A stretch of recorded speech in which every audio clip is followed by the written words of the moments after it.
누가복음 17장 1절부터 10절까지 말씀 우리 한 절씩 교독하겠습니다.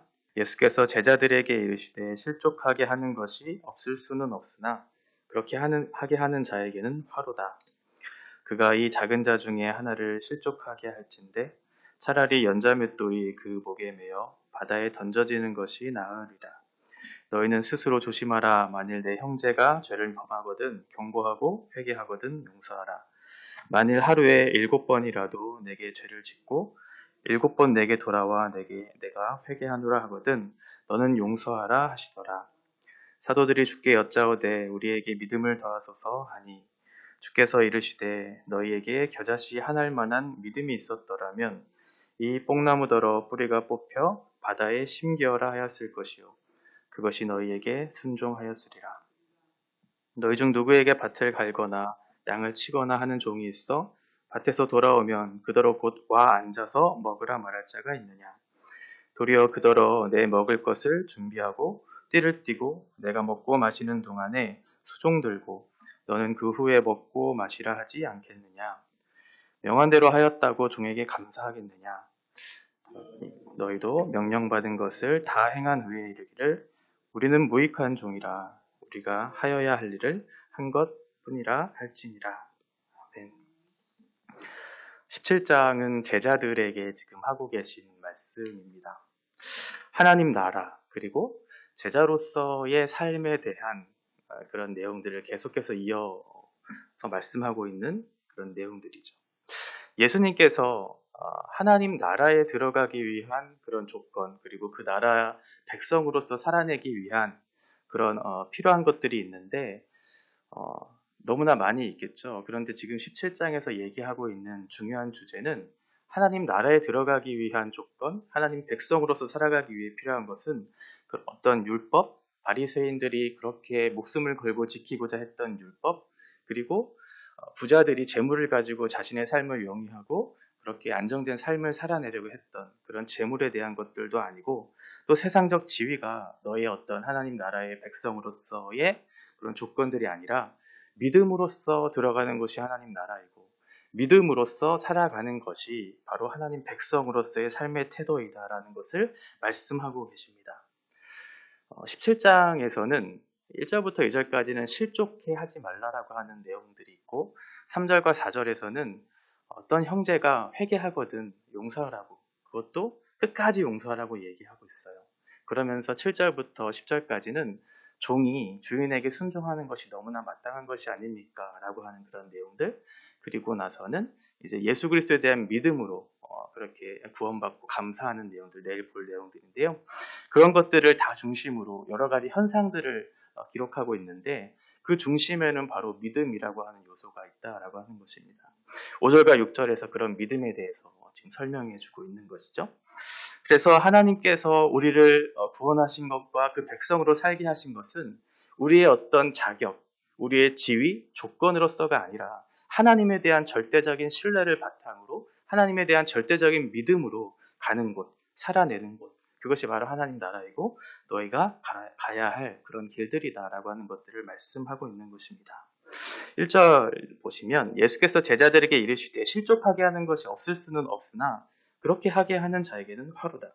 그가 이 작은 자 중에 하나를 실족하게 할진대 차라리 연자맷돌이 그 목에 매어 바다에 던져지는 것이 나으니라 라고 얘기하고 있죠.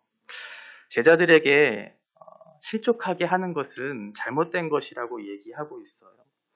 그 작은 자 중에 하나라도 실족하게 하는 것은 매우 잘못된 행동이다라고 얘기하고 있죠. 작은이라고 하는 것은 당시 랍비 문헌에서는 어떤 미성숙한 사람들을 지칭할 때 쓰였던 의미였어요. 그러니까 아직 믿음이 형제들 중에서 믿음이 연약한 자들이 될 수 있겠죠. 믿음이 연약한 자들은 아직 그렇게 살아낼 수 있는 어떤 그런 어떤 성숙한 그런 실력들이 아직 갖춰지지 않은 상태, 마음의 어떤 태도들도 아직은 그런 어떤 작은 시험거리에서도 넘어질 수 있는 상황에 있는 사람들이겠죠. 또 하나는 사회적으로도 소외된 사람들이 있었을 거예요.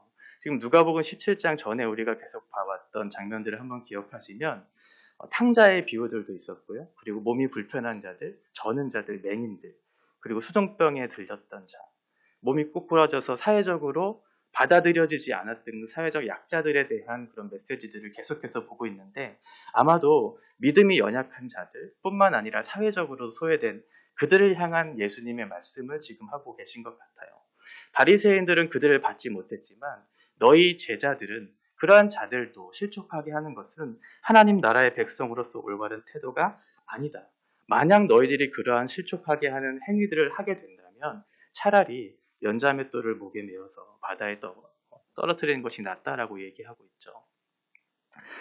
연자맷돌은 단순히 그냥 손으로 가는 그런 맷돌을 얘기하고 있지는 않고요. 당시에는 나귀가 이렇게 원을 돌면서 이렇게 갈았던 아주 큰 맷돌을 얘기해요. 그러니까 연자맷돌을 달아서 바다에 빠졌다는 것은 더 이상 그곳에서 벗어날 수 없는 끔찍한 상황을 얘기하고 있는 것이잖아요. 그만큼 형제들, 소외된 자들을 외면하고 그들을 에게 실족하게 하는 그런 행위들을 하는 것은 예수님께서는 결코 용서할 수 없는 그런 죄들로 얘기하고 있는 것이죠. 바리새인들이 생각했던 영적인 우월감들, 율법을 지킴으로써 자신의 존재를 증명하려고 했던 그런 영적인 우월감들, 그것을 지킴으로 나타내는 도덕적이고 윤리적인 우월감들을 나타내는 것들, 또는 사회적 지위, 또는 사회적 부, 그런 것들을 통해서 사람을 넘어뜨리고 자신의 존재를 증명하면서 마치 자신은 의롭고 자격이 있다라고 그렇게 생각하는 그들을 향해서 예수님께서 말씀하고 있는 것이에요. 너희들은 그러한 자격이 있는 사람들이 아니다. 스스로 의롭게 여기는 너희들이요. 너희들은 너희들에게 화가 있을 것을 얘기하고 있는 것이죠. 3절입니다.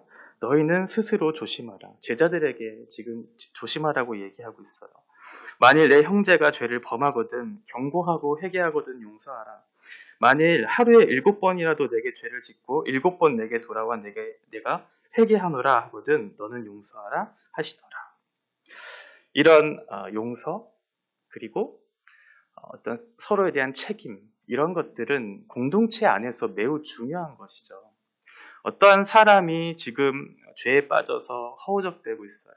그러면 우리가 공동체로서 교회로서 한 몸으로서 그 사람을 어떻게 대해야 할까요? 그 사람이 아파하고 힘들어하고 고통받고 있어요. 죄에 빠져 있어요.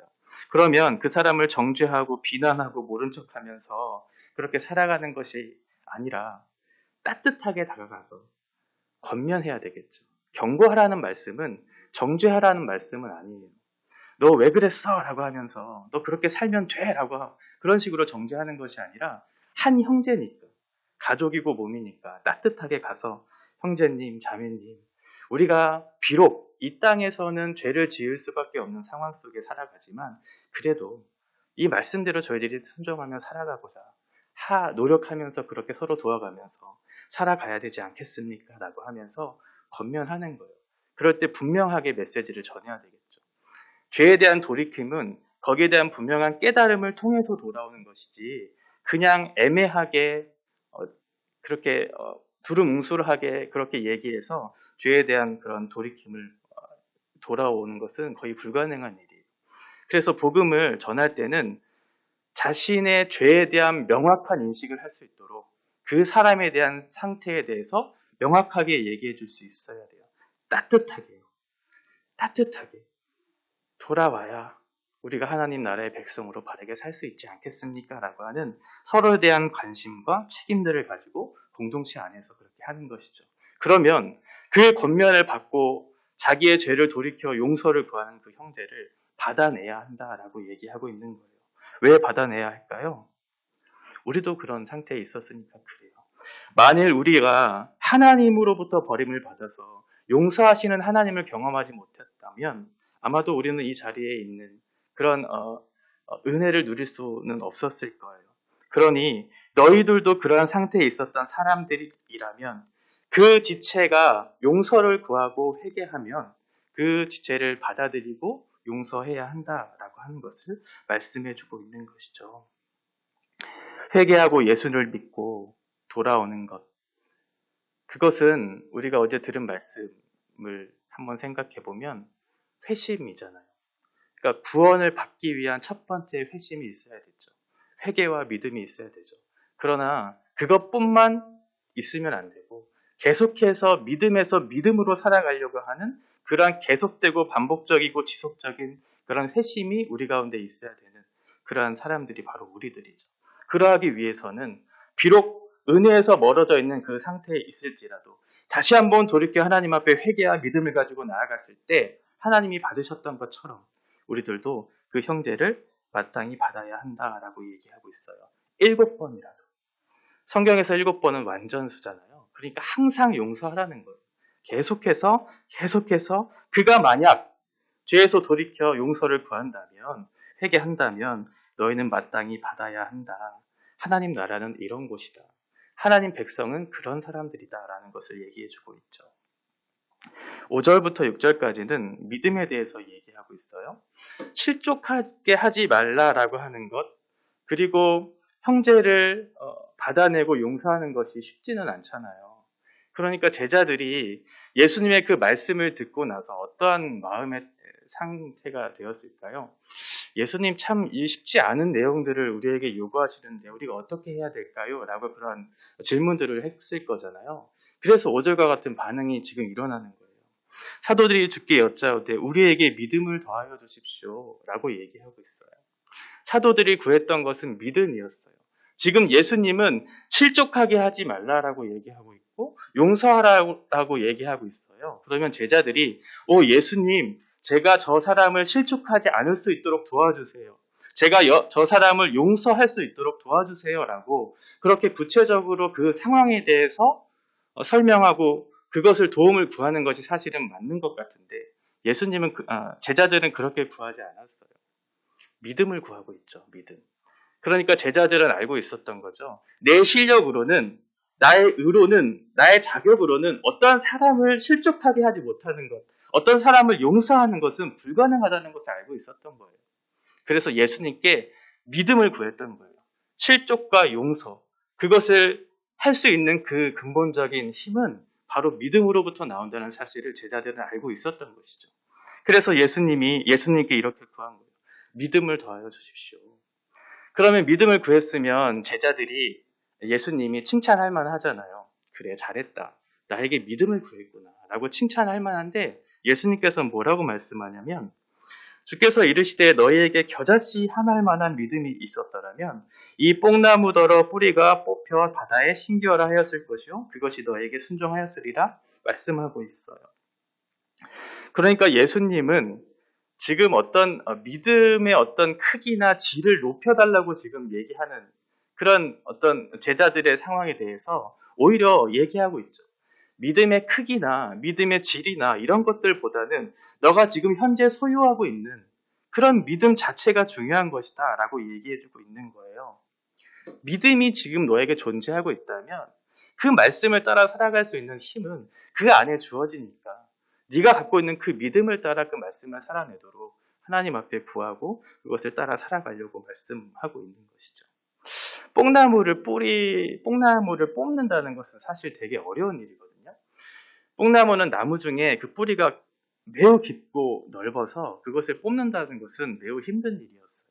그리고 그 나무를 뽑는다 할지라도 바다에 심는다는 것은 거의 불가능에 가까운 일들이잖아요. 그러니까 지금 예수님은 어떤 눈에 보이는 현상들, 눈에 보이는 어떤 증거들에 따라서 반응하는 것에 대해서도 말씀하고 있는 거예요. 어떤 증거, 보이는 증거로서 반응하지 말라. 보이는 현상에 따라서 그것들을 반응하지 말라. 그 문제나 그 문제의 해결을 원하는 것이 아니라 그 문제를 주신 분, 그 문제를 해결할 수 있는 근본적인 대책을 해결할 수 있는 그 분을 바라보라라고 얘기하고 있는 것이죠. 오늘 말씀의 핵심이 바로 이것 같아요. 예수 그리스도를 바라보는 것이 그것이 믿음이고 그 믿음을 통해서 우리에게 주어진 모든 문제와 그 문제를 해결할 수 있는 근본적인 근거는 바로 예수 그리스도 안에 있다는 사실을 제자들에게 말씀해 주고 있는 것 같습니다. 7절도 10절까지도 마찬가지죠. 주인이 종에게 요구했을 때 종이 주인에게 순종할 수 있는 것은 종이 자기의 위치를 정확하게 알고 있을 때 가능한 거잖아요. 그것도 우리의 죄의 어떤 뿌리, 죄의 어떤 원인은 하나님의 자리에 올라가서 우리가 그것에서 주인 노릇하려고 하는 그런 모습으로부터 시작된 것을 우리가 살펴보게 되는데, 이 종이 주인의 역할, 주인의 어떤 명령에 잘 순종할 수 있는 그런 근거는 자신의 위치가 어디에 있어야 하는지에 대한 명확한 지식이 있을 때 가능한 것이죠. 하나님 말씀을 우리는 보통 선별하거나 어떤 것들을 취사 선택해서 이것은 해도 되고 또는 안 해도 되고 라고 하는 그런 어떤 태도들을 취할 때가 종종 있는 것 같아요. 왜냐하면 이 말씀은 좀 부담스러우니까 이것은 조금 우리가 하기에는 좀 어렵다. 우리가 해서는 하기에는 조금 부담스러우니까 나중으로 미루고 우리가 원하는 것을 택하고 취사해서 그 말씀을 따라 살아가는 것이 좀 더 좋지 않을까라고 하는 그러한 태도가 바로 내가 주인의 노릇을 하고자 하는 그런 태도와 비슷한 것이잖아요. 종도 마찬가지. 종은 어떤 주인에 대한 어떤 권리, 자신의 어떤 그 존재를 증명하거나 그것을 원할 수 있는 그런 위치는 아니었죠. 그래서 예수님이 이 비유를 통해서 너는 어떻게 하나님 나라의 백성으로서 이 땅을 살아내야 되는지에 대한 그런 원리들을 얘기해주고 있어요. 7절 보시면 너희 중 누구에게 밭을 갈거나 양을 치거나 하는 종이 있어 밭에서 돌아오면 그더러 곧 와 앉아서 먹으라 말할 자가 있느냐? 라고 질문하면 뭐라고 대답하시겠어요? 아니요 라고 대답할 수 있겠죠. 8절 도리어 그더러 내 먹을 것을 준비하고 띠를 띠고 내가 먹고 마시는 동안에 수종 들고 너는 그 후에 먹고 마시라 하지 않겠느냐? 네 라고 대답할 수 있겠죠. 명한 대로 하였다고 종에게 감사하겠느냐? 아니요 라고 대답할 수 있겠죠. 그러니 종은 어떠한 태도로서 살아가야 하는가라는 거예요. 어떠한 보상을 바라고 또는 내가 하고자 하는 어떤 할 수 있고 하고 원하는 것들을 선택해서 판단하고 순종하는 것이 아니라는 것을 얘기해주고 있어요. 종은 그러한 태도로 살지 않아요. 그 주인이 원하는 것, 그 주인이 명령하는 것들을 따라 하는 것을 마땅한 의무라고 생각하고 그것을 하는 것에 있어서 왜 저에게는 이러한 보상을 주지 않느냐고 따져 묻지 않죠. 굳이 이렇다 저렇다 말하지 않고 예 주인님 제가 마땅히 해야 할 일을 하였습니다 라고 그렇게 얘기하죠. 그 종은 자신의 위치를 알았어요. 자기가 주인 노릇하려고 하지 않았어요. 우리들도 마찬가지예요. 하나님의 하나님 되심을 인정할 수 있는 사람들은 자신의 위치가 어디인지 분명하게 아는 사람이에요. 그래서 하나님이 원하시는 것들을 우리에게 요구하셨을 때 하나님 그것은 좀 아니지 않아요? 그것을 우리가 어떻게 해요? 라고 그렇게 반문하지 않죠. 예, 주님, 그렇습니다. 주님의 뜻은 그렇습니다. 그런데 비록 저는 그렇게 살아낼 수 없습니다. 그러니 좀 도와주세요. 주님, 제가 용서하고 싶어요. 주님, 제가 실족하지 않게 하고 싶어요. 제가 주님의 말씀에 순종하면서 겸손하게 살고 싶어요. 라고 그런 태도를 취하며 나아갔을 때 그 종이 우리들이 어떠한 태도로 취해야 할까요? 주님, 믿음을 주세요. 주님, 주님을 신뢰할 수 있도록 도와주세요. 주님을 알 수 있도록 도와주세요. 주님이 하실 일들을 정확하게 믿고 신뢰할 수 있도록 도와주세요. 그 모든 것들을 우리에게 주시고 그 문제의 해결을 하실 수 있는 그 분을 바라볼 수 있도록 도와주세요. 라고 기도하는 것이죠. 그러면 보이는 현상에 있어서 비록 우리는 그것들이 불가능해 보이고 우리는 그것들을 이룰 수 없을 것이라고 생각하지만 그 배후에 계시는 하나님을 바라봤을 때 그것이 믿음이죠. 그랬을 때 우리는 그것들을 넉넉히 이길 수 있어요. 우리의 힘으로서가 아니라 하나님께서 그것들을 하실 수 있다라고 그렇게 믿기 때문에 그렇죠. 17장 오늘 10절까지의 말씀은 어떤 근본적인 문제를 다루고 있어요. 실족하는 것, 용서하는 것, 순종하는 것. 이 모든 것들을 가능하게 하는 것은 바로 믿음이다. 너희를 의롭게 하는 율법도 아니고 너희를 스스로 증명하게 하는 어떤 자격과 조건, 부지위도 아니고 그 모든 것들을 가능하게 하는 것은 바로 믿음이다 라고 얘기하고 있어요. 믿음이 언제 가장 크게 발휘될까요? 내가 가지고 있는 어떤 실력들이 이 세상에서 살아내기에 넉넉한 자원이라고 생각한다면 우리는 하나님을 전적으로 소망하고 의존하는 것들을 버릴 거예요. 그런데 이것들로서는 우리가 살아갈 수 없다는 사실을 인식할 때 하나님 없이는 내가 살아갈 수 없습니다. 라고 그렇게 고백하겠죠. 우리가 믿음을 갖고 살아가지 못하는 것은 하나님보다 이 세상에 있는 가치와 원리와 내 실력이 더 커 보이기 때문에 그곳에서부터 문제를 해결하려고 시작을 하기 때문에 그런 것이죠. 합리적인 것을 찾아요. 증거를 찾아요. 그 증거가 있을 때 내가 순종하겠다고 그렇게 얘기해요. 그러나 믿음은 그런 것이 아니죠. 그 문제를 주신 분, 그 문제를 해결할 수 있는 분을 바라보는 거예요. 하나님 나라는 믿음으로 들어가는 것이고 하나님 나라의 백성은 믿음으로 살아가는 것이죠. 그래서 신자는 믿음에서 믿음으로 살아가는 사람들이 바로 신자예요. 예수 그리스도를 바라보며 살아가는 것. 예수 그리스도를 깊이 생각하라는 히브리서 말씀이 생각하라는 말씀이 사실은 바라보라는 말씀이에요. 그 바라보는 것은 바로 믿음이에요. 우리가 살아갈 수 있는 모든 힘과 소망과 근거는 예수 그리스도를 바라볼 때 넉넉히 이기게 되는 것이죠. 그러니 이 현상을 바라보기보다 예수 그리스도에 대한 분명한 믿음을 가지고 하나님께서 이 모든 것들을 다스리시고 통치하시고 이 모든 것들을 운행하신다는 그러한 굳건한 믿음이 우리 안에 있을 때 우리의 자격이 아닌 하나님의 능력과 실력으로 그 모든 것들을 이루실 것에 대한 믿음을 가지고 살아가는 것, 그것이 바로 신자된 삶의 태도입니다. 그러한 믿음으로 살아가는 저희들이 되기를 원합니다. 기도하겠습니다. 하나님 아버지, 하나님은 신실하실 뿐만 아니라 전능하신 하나님이십니다.